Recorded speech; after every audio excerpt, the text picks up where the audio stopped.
OneApp Customer Journey Management System is an easily configurable system. So basically, service module is very essential for OneApp Customer Journey Management System. You have to identify the customer flow in each branches, and you have to configure it accordingly to manage that branch. In this case, I'm just going to show you how to configure services in a branch. We just log into that branch. Once you're logging onto the dashboard, you're seeing the service menu on the left hand side. You click on it and you land on the service page, and in the service page on the top right you could see a green button which is actually creating new service, provision for creating new service. You have to click on it. Once you're clicking on it, you are reaching a page where you have to configure a service accordingly. Say for example, I can give a simple example how we are identifying services. In a polyclinic, there would be a registration counter, there would be some specialist doctors, there is a pharmacy, there are different imaging services like X-rays, CT scan and all, there is a medical lab. This all we are identifying as a service. So reception or registration counter is an initial service that you have to configure. Now I'm going to configure registration. So you type registration, and now the point is how you are going to display registration on the display TV screens in the waiting areas.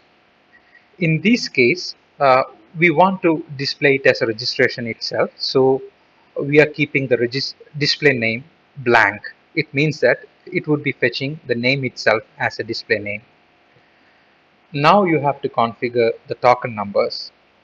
Uh, so basically we are configuring different letters.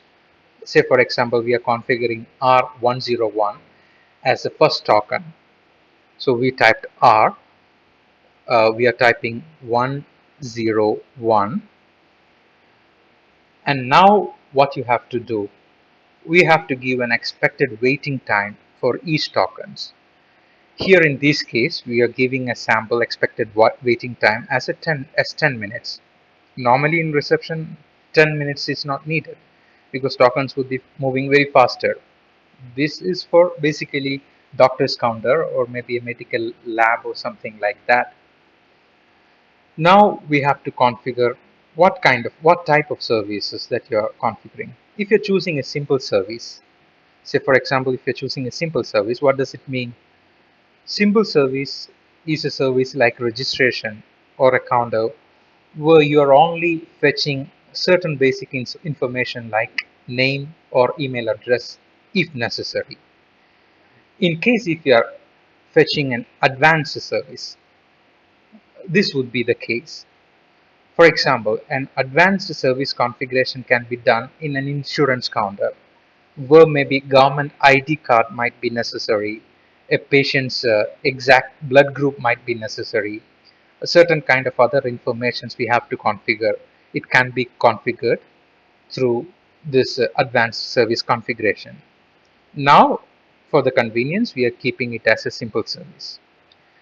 Now the next point is how you're going to, there is a form called required token confirmation.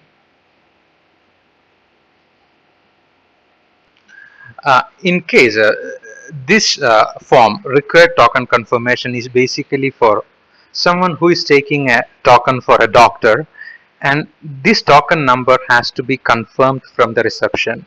So we can give a very specific message on the token that you need to confirm your token from the reception, and the customer has to go to the reception counter to make that token confirmation. So it might be useful in some instances. Now there is a print menu. It means that if you want to print the token, you have to give it yes. Some cases the token number could be like an SMS, or maybe it can be displayed through a web application, but most of the cases printing might be needed. There is a color menu, which means you can configure display button of different services on the kiosk based on choosing different color codes. Some attractive color codes can be chosen for different services. Now, in certain cases, for example, the menus, the services should be hidden from the public kiosks. In this case, we can choose here in this region only for internal purpose. We can choose a yes for that specific services.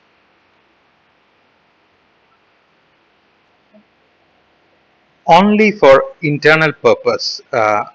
If you want to configure a service only for an internal purpose, what do you mean by that?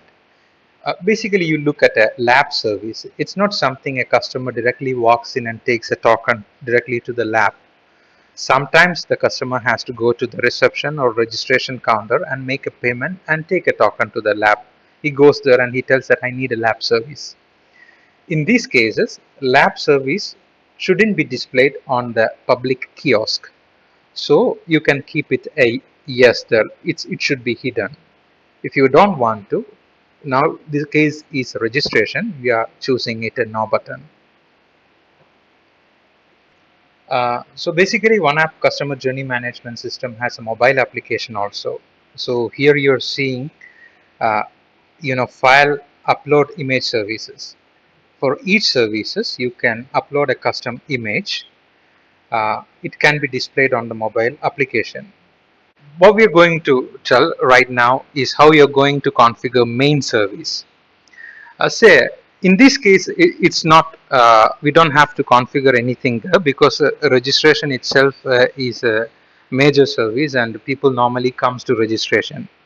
There would be some cases customers would be coming to take a token to a specialist doctor, and that doctor's name is displayed on the kiosk. So we are configuring Dr. Juliet as a service.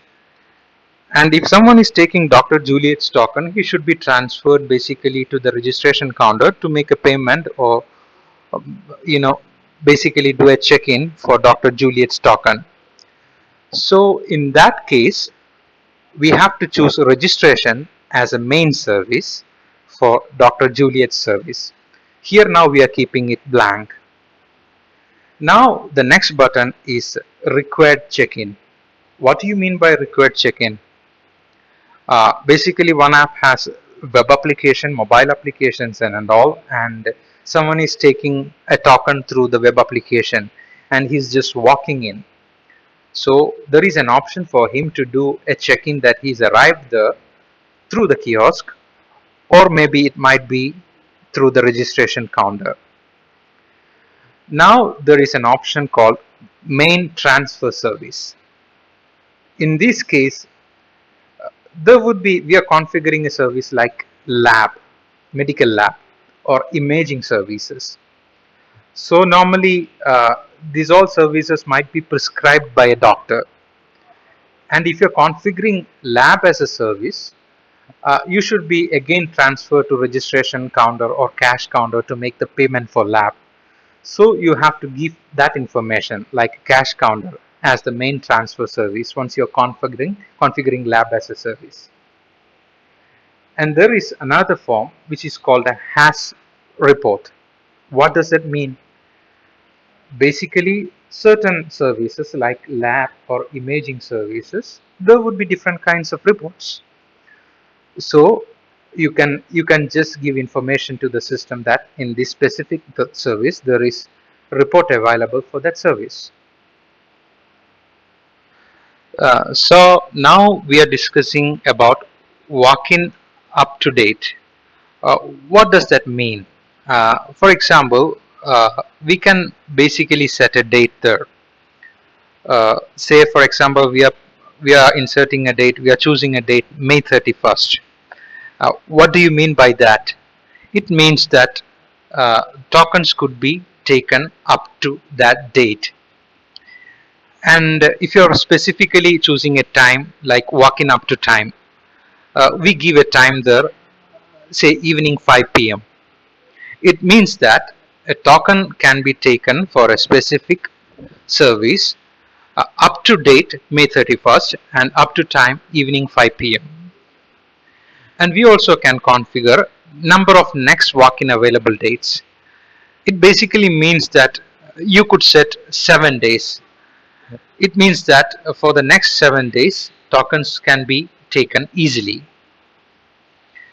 And now there is an option for configuring different tables. Ask name for walk-in.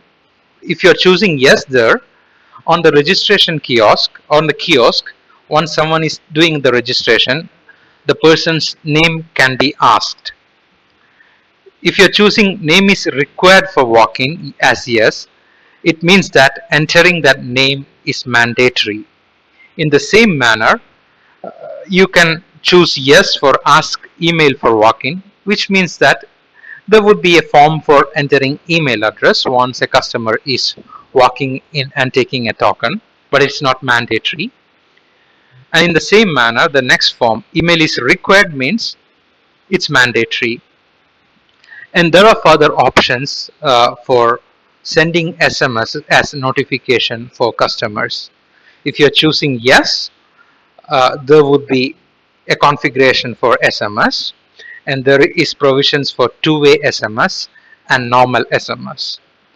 And there is another provision for notifications, which means that if you're choosing it yes, there is provisions for sending push messages on mobile applications on Android and iOS.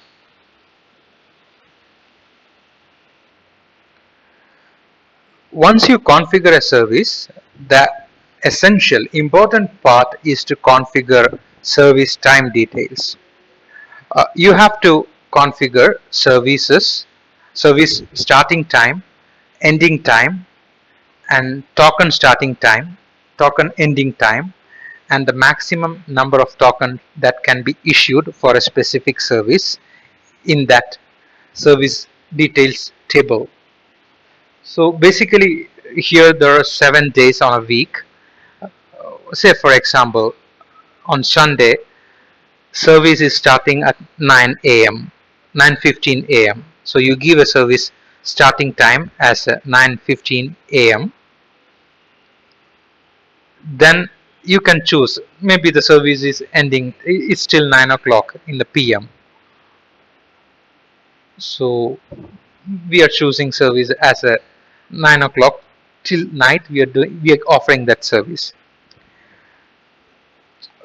For example, if a service time is set, you have to opt for maybe token. The token issuing might be starting earlier. If a doctor is starting its service at 10 o'clock, maybe token is availing from 8 o'clock if he's a famous busy doctor. So in that case, you can set a token starting time, and maybe for the next couple of hours the token is offered to that doctor.